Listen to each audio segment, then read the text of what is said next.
Hey everyone, we welcome you to our session on RedWarn and expanding counter-vandalism into the 2020s. So firstly, let's get the basics over with. What will we be discussing and covering in this session? So we will be explaining what counter-vandalism and recent changes patrol is and why it's so important to every Wikimedia project. We'll then be detailing the issues many Wikimedians face when performing counter-vandalism with current tools. We will explain the story behind RedWarn and its features. And finally, we will be describing how we are planning to improve the situation and how you can help. So, who is this session for? Anyone? Well, the session is for anyone.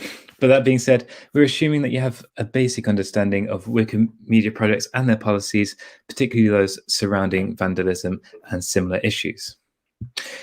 So, with the basic topics over with, the first question you may have is, who are we? So I'm Ed6767. I've been editing on and off since 2015, but began editing and became familiar with the English Wikipedia and other Wikimedia projects during the first COVID lockdown in the UK. I'm the creator and lead developer of RedWarn, where I collaborate with a collective of technically minded Wikimedians who develop RedWarn, now one of the most popular counter-vandalism tools on the English Wikipedia. My main projects are the English Wikipedia and Wikimedia Commons. And I should be joined by Claude, if Claude's here. Right, so my name is Claude. I've been working on and off with counter-vandalism since 2019, and I got into the swing of it during March 2020. So I'm the assistant lead of RedWarn, which I joined in July of 2020, and I'm currently leading the ongoing rewrite of it in TypeScript, which redesigns the current user script. So aside from RedWarn, I also work on my own English Wikipedia user scripts and tools. So firstly, we need to discuss what exactly is counter-vandalism. Put simply, counter-vandalism is the detection and reversion of vandalism and unconstructive or otherwise disruptive edits. Most projects have users who spend time checking its recent edits and changes, making sure the edits are suitable for the project. Anyone can take part in counter-vandalism, whether they're an IP or a more experienced user. Now, counterintuitively, counter-vandalism doesn't always involve just vandalism. Of course, not all disruptive or non-constructive edits are vandalism or in bad faith. Therefore, a counter-vandalism patroller's responsibilities extend into other realms, such as welcoming users who may have just made an honest mistake. In fact, an interaction with a counter-vandalism patroller is the first interaction many Wikimedians may have with others. So there's mainly two types of counter-vandalism. There's the reactive kind and the proactive kind. Reactive counter-vandalism refers to action that's taken after the edit has been made.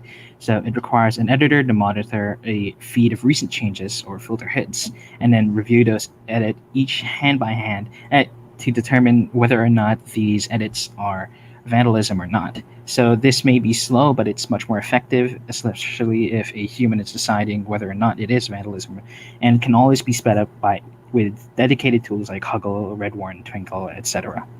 So there's also proactive counter-vandalism, which is action that's taken before the edit is made, and it consists of edit filters and also bots. It can also be from administrators who protect pages that are prone to vandalism in order to prevent new or unregistered users from editing them. It's the fastest way of preventing vandalism, though it can also prevent legitimate contributions from getting through. So next up, I'm going to cover what we in RedWarn call the wiki line of defense. So this is what we see between a vandal making an edit and what readers read. So we'll be going through each point one by one. So oddly, the first line of defense is the vandal themselves. If they have a change of heart, they can always go back. And we find that the more that we encourage, that Wikimedia projects are for good, the more likely it is for a vandal to go back, discard their otherwise vandalous edits. But if a vandal is determined to make this edit, they will go through to it, and that's when the next part comes in, which are edit filters, and edit filters are well filters. Before an edit is published, it's checked by a series of filters to see if any of them match.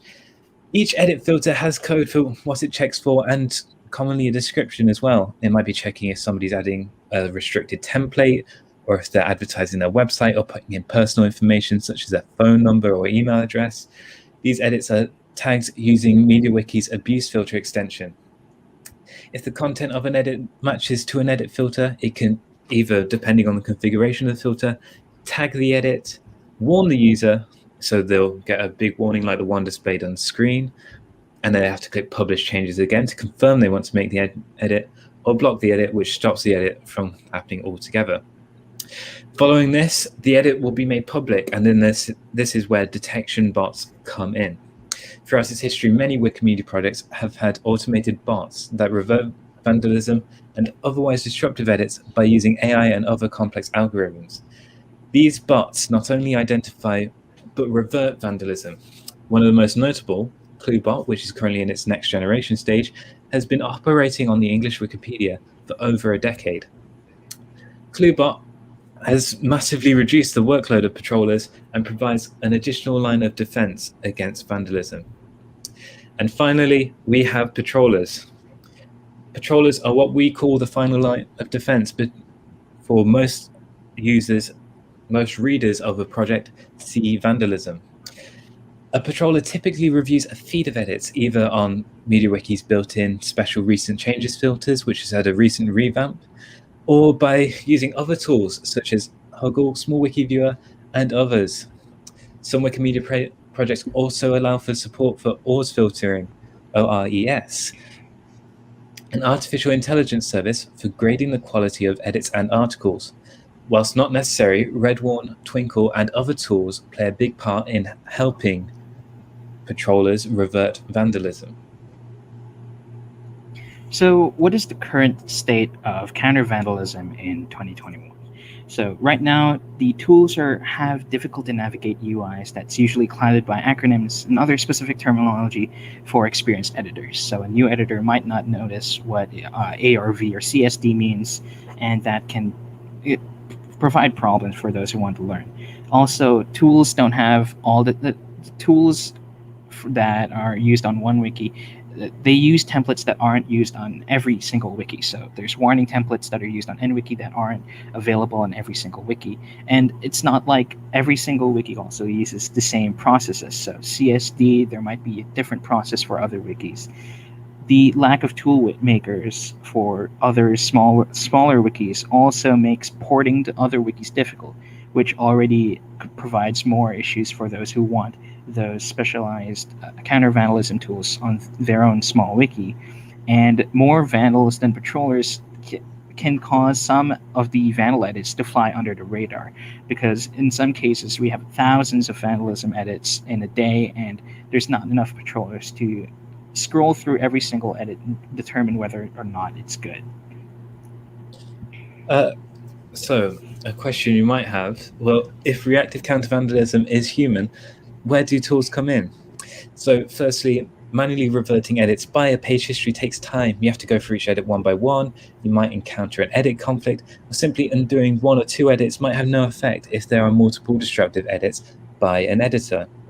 The built-in rollback feature is fast, but lacks a way to insert edit summaries, and some users may need to be welcomed or warned following an edit, or even reported to administrators. With large banks of warning and welcome templates, these can become hard to navigate and submit onto a user talk page when an issue is incurred manually. So right now there's some issues with other tools that make it just hard to use. So there's accessibility issues. So some of them are only available through downloading and installation. And they also sometimes have old and clunky, maybe hard to navigate user interfaces. And the fragmented development of it can cause some tools to be abandoned or broken without a proper person to succeed maintainership of that tool. As previously discussed, it's hard for new and aspiring editors in counter-vandalism to get the hang of these tools unless they're very much more experienced and unless they do some manual work themselves. And since most of these counter-vandalism tools are text-based, it also causes the problem of languages localization. And having to translate all of these tools would require more effort. So, knowing these issues, this is where our tool RedWarn has come in. So, RedWarn is a counter-vandalism project which started in April 2020. It currently only operates on the English Wikipedia, which is the largest Wikimedia project, and has expanded to over 500 users and nearly 200,000 edits since June 2020, making it one of the most popular counter-vandalism tools on the project alongside Twinkle and Huggle. RedWarn is renowned within the community for its user-friendliness, speed, and ease of use compared to other tools. So, what do people like about RedWarn? First of all, it's a user script, so it's very easy to install. You just have to edit one page on Wikipedia and it runs in your browser. Next, it mixes both automation and human review. So it doesn't only act on its own, so it's not totally a bot, but there's also a human guiding RedWarn on what to do. So there's still that degree of control and judgment that is placed on the counter-vandalism editor. We also run frequent surveys in order to see what exactly do our users wish to see on what they experience from the script and what they wish to see implemented in the user script. And even though it's new and there's been some growing pains, they've also given us some relatively positive feedback. So we ran a survey back in May 2021, and according to those who have been using RedWarn, they are very much likely to recommend those to other editors. 42 of these have reported that they are likely to recommend RedWarn to other counter-vandalism editors. And for all of our users, we've asked them how easy RedWarn is to use, and so far we found that most of them have not found any problems with the ease of use of RedWarn, and we wish to keep it that way through continual development. So, despite the positive feedback, it's not all sunshine and rainbows. Yes, this might be a bit of a bad analogy, but the current state of RedWarn is very much like this cat. Yes, it's cute and lovely to be with, but it really isn't having a good time. RedWarn is currently over 0.5 MB, and that is massive for a user script, not to mention the required external libraries which need to be loaded in, and it has quite a few bugs and overall growing pains. The more we've added, the more it's started to get bogged down, especially as a user script that loads every time somebody opens a page. There are limitations to the UI engine, there's limitations to it being a user script. There's issues with more inexperienced users because it's easier to get your hands on the wheel. Abuse of RedWarn has been more prominent, but it's something we're actively working against. We feel this may be another issue that if counter-vandalism features were built into MediaWiki or provided as a default enabled extension, this would be an issue they'd encounter. It also doesn't support at present Safari or other WebKit-based browsers, which limits support on iOS and iPad OS devices, which are massively growing in popularity. So far, what are we planning for the future? Right now, we're working on a dedicated version of RedWarn Patrol. So it's just like RedWarn, except it's much more focused on current changes and those that are happening live on wikis, which aims to tackle the demands for a web-based Huggle. And we're also rewriting the original RedWarn from scratch in order to support internationalization and localization, and adding some support for not only other Wikimedia wikis, but also those from outside of the Wikimedia bubble. And we're also hoping to develop communication collaboration tools, and creating features to make counter-vandalism more of a team effort than an independent race to reverting something as fast as possible, which could often lead to edit conflicts and repeat reports of the same user or same edits. So that being said, if you want to get involved, you can email the address on the screen, tools.redwarn@toolforge.org, to learn more. Because whilst we've made some progress, development has been slow due to this being a hobby project of ours. So if you want to get involved, email that address and we can send you the information. You can also tell others about RedWarn. And now we're taking any questions. So if you have any questions, please type them in the Q&A section, and We'll answer them now. If you're typing at the moment, we can read them back later on. Right. So one of the questions we received is, which moderation features did you prioritize and why? I think the number one moderation feature to prioritize is probably, they're both as important as each other. That's warning users, because you can, warning and welcoming as a group, because you can say, here are some resources to get started. Here's why what you're doing isn't good. And then rollback is getting rid of those edits as quickly as possible, but as effectively as possible. Right. So, in addition to that, are there any features that are there any features you implemented which you think you should be part of the main Wikipedia experience, or the main Media Wiki experience? Sorry. Yeah, I think at least having the ability when you roll back, where you're confronted with, please give an edit summary for this rollback, that should be there. And I think when you undo, if your experience, you should have some way to choose some sort of preset. I think also it might be beneficial to include on wikis that support it the ORES score above the diff, if enabled. But overall, I think it should be, after those basic things out of the way, it should be up to the user on what tool they want to choose and what features they want to have. Right. So, in addition to that, what do the false positive reverts look like, and what damages do you think of good faith? What damages do you see to a good faith contributor in such a case?